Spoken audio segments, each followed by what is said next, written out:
Hello guys, কেমন আছেন? আশা করি সবাই ভালো আছেন। এখানে কিন্তু আমি একটা ওয়াশরুমের কাজ করতে আসলাম, 4 ইঞ্চি ফিটিংয়ের কাজ। তো আমরা কিন্তু ভিতরে লোকোমেডো ফিটিং করেছি, এখানে গোসলের পানি করেছি, ভিতরে কিন্তু 4 ইঞ্চি ফিটিংয়ের কাজই করেছি। লং টাপ দিয়েছি একটা ওয়াশরুমের এবং একটা গোসলের পানি যাওয়ার জন্য।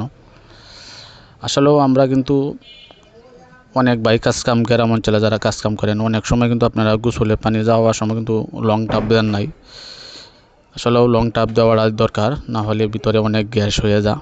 তো আমরা লং টাপ সবাই ব্যবহার করব। আমি কিন্তু ভিতরে 4 ইঞ্চি দিয়ে কাজ করে, বাইরে কিন্তু দেখতে আছেন গোসলের জন্য 3 ইঞ্চি পাইপ দিয়েছি, আর ওয়াশরুমের মল যাওয়ার জন্য 4 ইঞ্চি দিয়ে গেছি। এটা হলো আমাদের ওয়াশরুম।